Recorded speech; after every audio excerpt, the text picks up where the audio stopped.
Pour la bonne marche de la nation, l'hebdomadaire Conseil des ministres s'est tenu le 20 juin 2024 à Ouagadougou. Présidé par le chef de l'État, le capitaine Ibrahim Traoré, ce conseil a permis l'adoption d'importantes décisions. Au titre de la présidence du FASO, le Conseil a adopté un décret portant « Initiative présidentielle pour une éducation de qualité pour tous ». L'initiative ambitionne d'intervenir dans tous les ordres d'enseignement, depuis le préscolaire, le primaire, le post-primaire, le secondaire, le supérieur, mais aussi l'enseignement et la formation technique et professionnelle. Il s'agit d'une initiative qui a une durée de 5 ans et qui sera logée au sein du Bureau national des grands projets du Burkina Faso.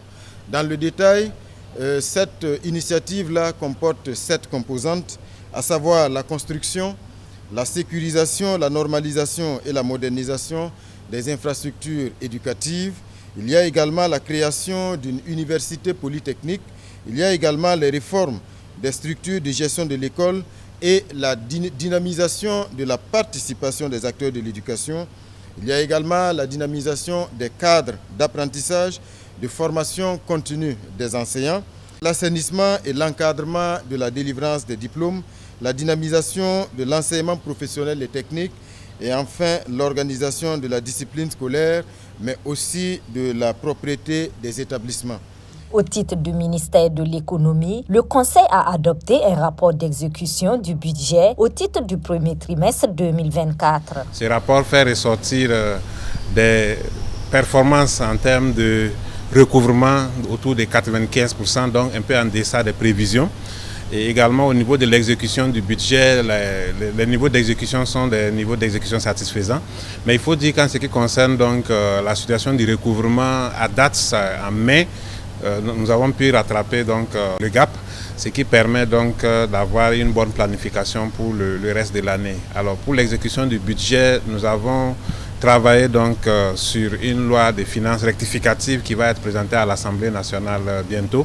Donc cela va permettre de faire des ajustements pour tenir compte de nouvelles ouvertures et des annulations des crédits et donc de rendre la gestion beaucoup plus efficace et concentrer l'essentiel des ressources sur les secteurs sociaux comme le secteur de l'éducation à travers l'initiative présidentielle pour l'éducation et également le secteur de santé à travers l'initiative présidentielle pour la santé, ce qui permettra de renforcer les plateaux techniques des structures de santé et également de renforcer la disponibilité des infrastructures en matière éducative. Pour le compte du ministère de l'Énergie, des Mines et des Carrières, 3 décrets ont fait l'objet d'adoption.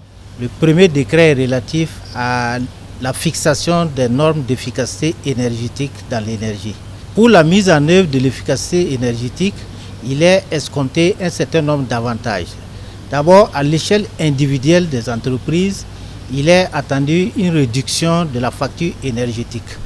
À l'échelle de la SONABEL, il est escompté également un gain en termes d'économie pour pouvoir reporter sur d'autres consommateurs éventuellement. Et en troisième niveau, il y a une économie en termes de subvention. Comme vous le savez, l'énergie produite par la SONABEL est fortement subventionnée. Donc la mise en œuvre de l'efficacité énergétique va contribuer à terme de réduire cette subvention allouée régulièrement à la SONABEL. Pour ce qui concerne le deuxième décret, il s'agit de porter un texte sur les règles d'exploitation du réseau électrique. Donc ce décret va fixer un certain nombre de standards et des règles permettant d'assurer non seulement la sécurité, mais également la sûreté dans l'exploitation du réseau. Enfin, le troisième décret est relatif à la détermination des quantités maximales dont doit pouvoir détenir ou posséder les éventuels acteurs au niveau du secteur de l'artisanat minier.